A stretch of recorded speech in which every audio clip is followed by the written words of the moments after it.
Hi friends, Swapna गुजबू चॅनलमध्ये तुम्हा सर्वांचे स्वागत आहे. फ्रेंड्स, आजच्या व्हिडिओमध्ये आज आपण पक्ष पंधरवडा पितृपक्षाविषयी संपूर्ण माहिती जाणून घेणार आहोत. त्याआधी तुम्ही जर चॅनलवर नवीन असाल तर चॅनलला सबस्क्राईब करा. आपल्याकडे प्रत्येक सणवाराचे एक विशेष असे महत्त्व असते व ते सण आपण का साजरे करतो ते फार कमी लोकांना माहिती असते. आपण पिढ्यानपिढ्या चालत आलेल्या रूढी परंपरा म्हणून पार पाडत असतो, पण प्रत्येक सणाचे महत्त्व वेगवेगळे असते.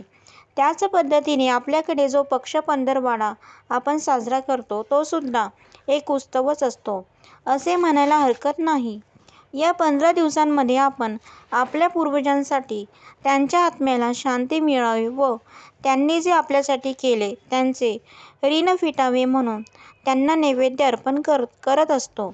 असे म्हणतात की या दिवसात पूर्वज आपल्याकडे जेवायला येतात, तसे तर ते फक्त अन्नाच्या सुवासाचे भुकेले असतात.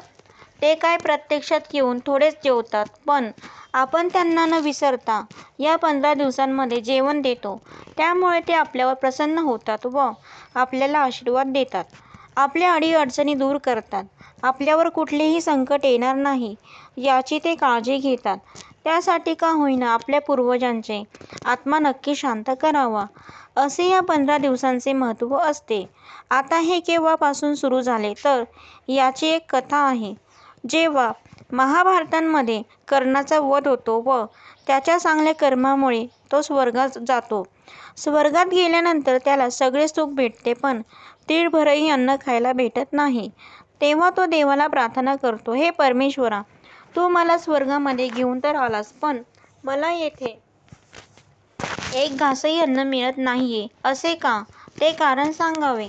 तेव्हा देव म्हणतात, हे कर्णा, तू शूरवीर पराक्रमी उपकारी होतास आहेस व कायम दानशूर म्हणून तुझेच नाव घेतले जाईल.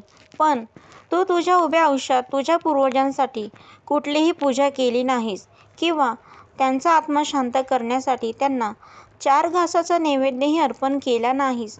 तू तुझ्या पूर्वजांना उपाशी ठेवले, त्यामुळे तुला सुद्धा येथे उपाशीच राहावे लागत आहे. कर्ण म्हणतो, हे प्रभू, याला उपाय काय तेही सांगा. तेव्हा प्रभू म्हणतात, हे बघ, तुला मी 15 दिवसांचा अवधी देतो. तू परत धर्तीवर जा व तेथे राहून 15 दिवस पूर्वजांच्या नावाने भरपूर अन्नदान कर, म्हणजे त्यांचे आत्मे शांत होतील आणि तुलाही स्वर्गामध्ये अन्न पाणी मिळेल. आता हे कोणी खरे म्हणू की खोटे, पण आपले पूर्वज आपल्याला जे सांगत आले ते नक्की करावे. आपल्या मनाला शांतता मिळते.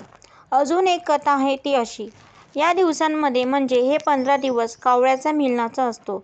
या दिवसात कावळ्यांना चांगले पौष्टिक असे अन्न मिळावे म्हणून हे अन्नदान केले जाते.